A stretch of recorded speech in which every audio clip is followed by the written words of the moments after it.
morning, Alex. It's Daniel from Wani. How are you today? Yeah, good, Daniel. How you going, mate? Good, thank you. Okay, so Made of Breath Only is the brand new album from the band and is your third LP. Yeah. What direction can fans expect musically from this new album? I think they can expect some stuff that is a bit darker, a bit more riff focused, and probably it's overall a less happy and feel good record than Love of Cartography was. I think musically we're still excited by the same energy and that same forward motion that we explored on Love of Cartography, but I think because of where we were as people and thinking a bit about the state of the world, we felt like we needed to deal with some more difficult emotions with this music, and I think that's what's come out with this record. And what's the direction musically that you would be heading towards? I guess we have ended up in more of a progressive rock kind of situation than I think we have at any point in our previous records. I think we've been going in that direction for a while, and it's always been an influence, but I think that's something that we've embraced far more with Made of Breath Only, I guess from the fact that it has more, it overall has longer tracks, lots of different moving parts musically, lots of fairly intense technical moments, and the fact that we're kind of trying to create a bit of a concept album of sorts around the idea of Arctic landscapes and Antarctic landscapes and the themes of loss that go along with it. I think that that's sort of the overall new direction that we've integrated into this album. But I also just like to think of it as it's mainly just us being us. It's not like Kid A by Radiohead or anything like that. It is still a Sleep Makes Waves record. Hopefully for the fans, it's a progression that makes sense and feels good. For this new album, the band decided to crowdfund the album. What did you learn from this experience, and would you do it again? This has actually been the second time we crowdfunded a record. We did a crowdfunding campaign for Love of Cartography back in 2013 or 2014 as well, in order to make that record a reality. I think in that sense we haven't learned anything new this time from doing crowdfunding. I guess what I would say that if you're going to do a crowdfunding campaign, you need to make sure that you're approaching your fans in a way that they're going to trust you. I think you need to have a track record of delivering music that your fans want to hear, and that they can believe you're going to be good to your word when you ask them for, what we did, which I think was $42,000, and say, we want you to give us some money to make a record that you haven't even heard yet.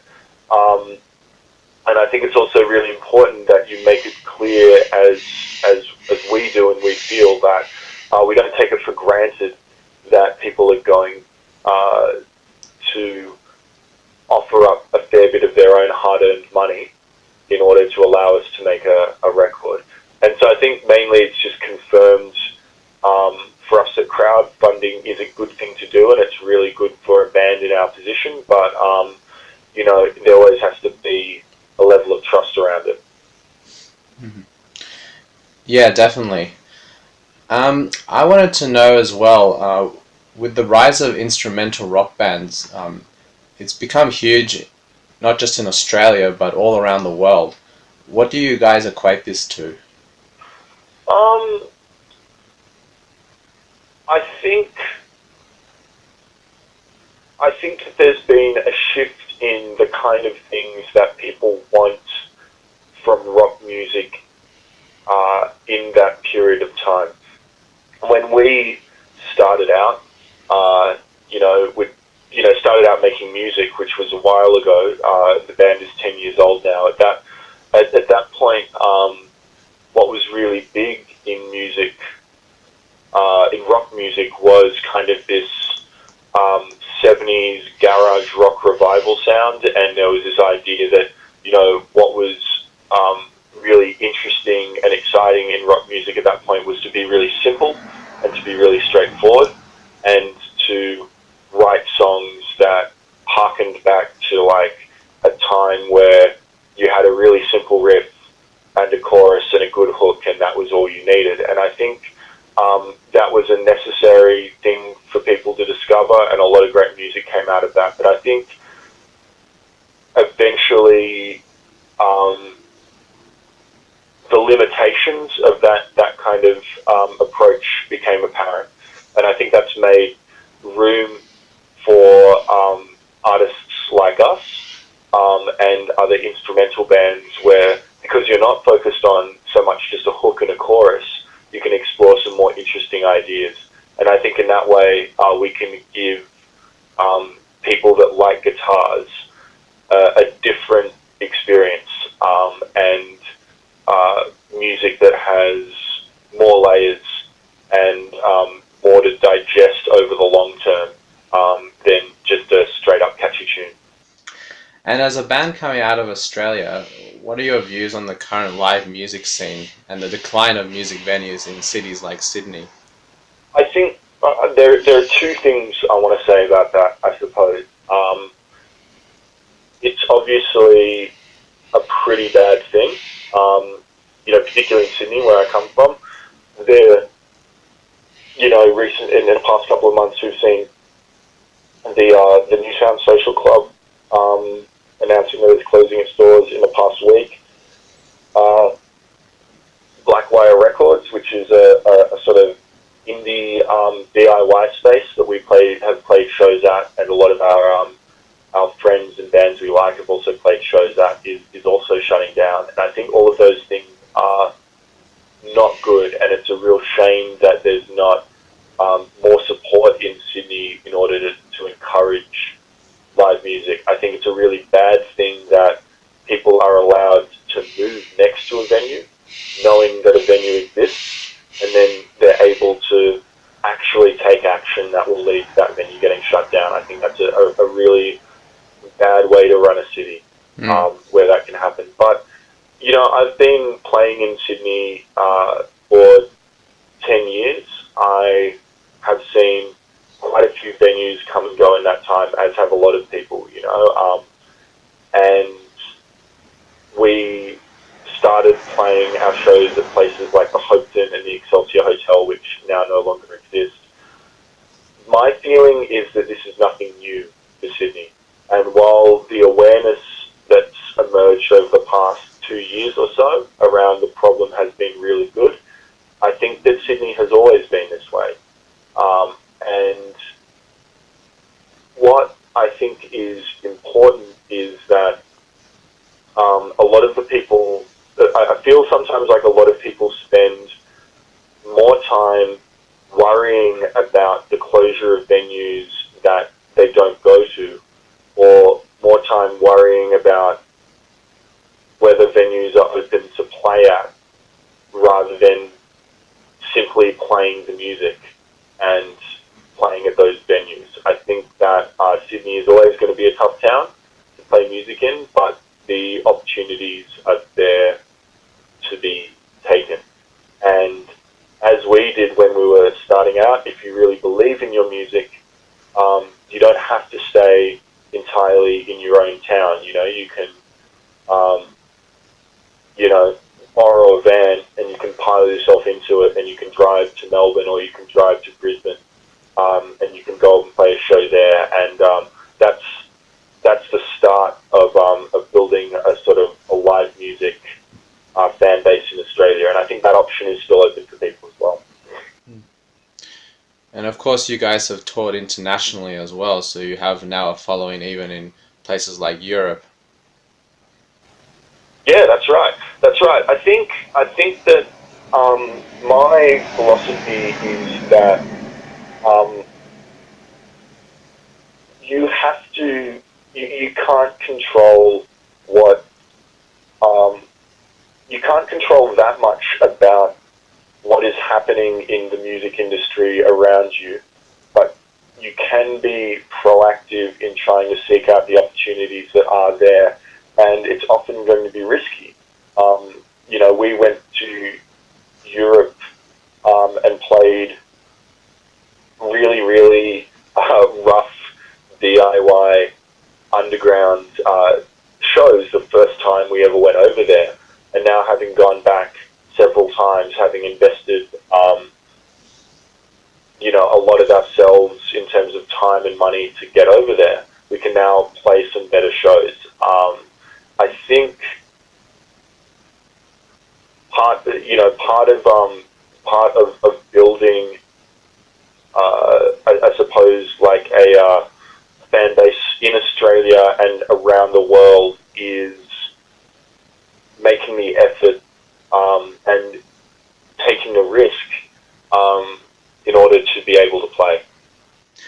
Well, you guys are probably excited about getting on tour for this new album. You'll be doing your first show at the Metro Theatre in Sydney, and I wanted to know, other than playing songs from the new album, of course, what will fans expect from these live shows? Well, yeah, I think a lot of what's going to be new about the live shows is going to be playing some new material off Made of Breath Only, which I think is going to be is going to be a really exciting experience for us. We're going to have a lot of fun discovering what those songs are like live. And I guess anyone who's been to a Sleep Makes Waves show before knows the kind of atmosphere we like to create. For anyone who's coming for the first time, hopefully they're going to be excited about, four guys on stage playing as hard as they can, trying to leave a bucket of sweat on there before walking off. I think we're comfortable and happy at the moment with the way that we play live. I think we've got a good live reputation for putting on an intense and compelling show, and I think it's just a standard that we try and live up to every time we play. And Caligula's horse is coming along with you on the road. Yeah, that's right. That's right. Yeah. What's your relationship like with them? Look, I mean, we've known about those guys for a while. I think the first time we met them, we were both playing a festival together in Melbourne. It's been really awesome to see how well those guys have been doing, in Australia and internationally. The guys are really cool personally, and we're really happy to bring them out. I think it's going to be a really good lineup in the sense that those two bands are quite different, but I think it will be a balance where the differences in the sound will complement each other quite a bit. I think it'll be a good lineup in that way. And you're also supporting Devin Townsend in May for his Australia tour. Yeah. Are you fans of his music? Yeah, I am. I am particularly. If I had to sort of rattle off the stuff that I like, I think that City by Strapping Young Lad is amazing. Ocean Machine is beautiful. I really liked the self-titled Devin Townsend project album, and also Ziltoid back in the day was I thought a really, really fun album. So I'm personally really happy to get that opportunity, and I think that it's also going to be good for us because Devin Townsend fans are progressive rock fans, so I think it'll be nice to be able to play some of our longer songs and some of our more challenging material to people who don't necessarily know who we are, and have it be received well. I feel like people who go to those shows, even if they don't know who we are, there'll be a good chance they'll be happy they saw us. And my final question is, how did you guys come up with the name Sleep Makes Waves? That came from a psychology textbook of a friend of our old guitarist, Jonathan. And he had a solo project that he was kind of making little post-rock demos with when